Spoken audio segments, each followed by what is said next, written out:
नमस्कार, मैं हूं संदेश शौलक शर्मा। पंजाब केसरी टीवी पर आप सभी का बहुत बहुत स्वागत है। पहले कोरोना आया, कोरोना का बहुत सारा खतरा था, वैक्सीन का इंतजार था, फिर वैक्सीन भी आ गई।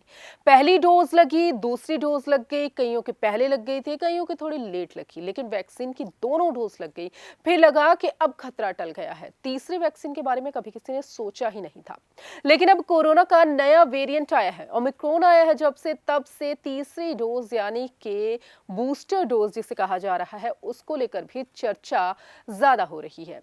बहुत सारे सवाल उठ रहे हैं कि बूस्टर डोज क्या है, कैसे लगवानी चाहिए, किनको लगवानी चाहिए, क्या सभी को लगवानी चाहिए, अगर पहली वैक्सीन किसी और कंपनी की है तो बूस्टर डोज किस कंपनी की लगवानी चाहिए।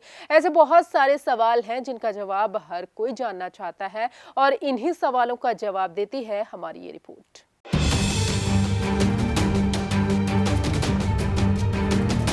कोरोना का नया वेरिएंट ओमिक्रॉन दुनिया में धीरे धीरे पैर पसारता दिख रहा है। हाल ही में कोरोना संकट से उभरते दिखे ब्रिटेन में एक बार फिर से संकट बढ़ गया है। यहाँ पर नए मामले सामने आने शुरू हो गए हैं और अब तो भारत में भी इस वेरिएंट ने दस्तक दे दी है और इसी बीच वैज्ञानिक भी लगातार इस पर शोध कर रहे हैं। ऐसे में ब्रिटेन के वैज्ञानिकों ने नए शोध में ओमिक्रॉन वेरिएंट को लेकर नई जानकारी दी है। वैज्ञानिकों का कहना है कि क्लिनिकल परीक्षण के नतीजे बताते हैं कि वैक्सीन का बूस्टर डोज नए वेरिएंट को रोकने में कारगर है। क्या है बूस्टर डोज? अब जब हर तरफ बूस्टर डोज की बात चल रही है तो जानना ये बेहद जरूरी है कि बूस्टर डोज है क्या। तो आपको बता दें कि किसी खास रोगाणु या विषाणु के खिलाफ लड़ने में बूस्टर डोज शरीर की प्रतिरोधक क्षमता को बढ़ाता और मजबूत करता है। बूस्टर डोज शरीर में और ज्यादा एंटीबॉडीज का निर्माण करते हुए प्रतिरोधक क्षमता में वृद्धि करता है। बूस्टर डोज शरीर की प्रतिरोधक क्षमता को ये याद दिलाता रहता है कि उसे किसी खास विषाणु से लड़ने के लिए तैयार रहना है। क्या कहती है रिसर्च?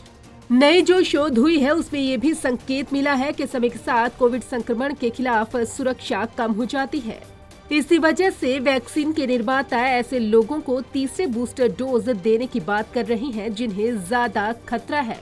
हालांकि अभी तीसरे डोज से कितनी सुरक्षा मिल रही है इस पर बहुत ज्यादा शोध नहीं हुआ है। लैंसेट में गुरुवार को छपे शोध में कहा गया है कि Oxford, Pfizer, Novavax, Johnson and Johnson, Moderna, Valneva और क्योरवैक की कोरोना वैक्सीन इस अध्ययन में शामिल है। इस शोध में 2878 वयस्क शामिल थे और पाया गया कि इन 7 वैक्सीन से कोई सुरक्षा खतरा नहीं है।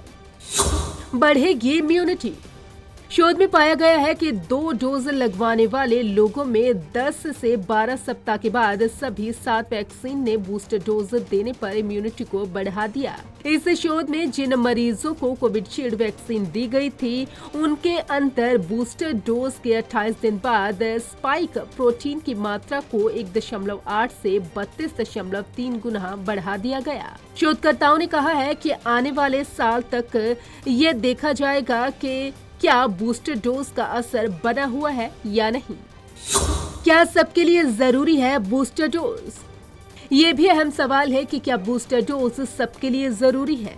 इसको लेकर एम्स दिल्ली की प्रोफेसर MP पद्मा श्रीवास्तव ने जानकारी दी। उन्होंने बताया कि एक वर्ग में इम्यूनिटी की कमी है और वैक्सीन की दोनों डोज के बावजूद उनमें पर्याप्त एंटीबॉडीज नहीं बन रही हैं। विदेशों में हुई कुछ रिसर्च का हवाला देते हुए उन्होंने कहा था कि ऐसे लोगों में इम्यूनिटी बढ़ाने के लिए बूस्टर डोज की जरूरत पड़ेगी।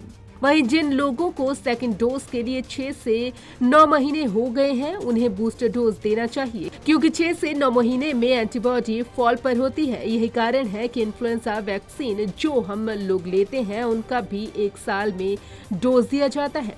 Bureau report, Punjab Kesari group.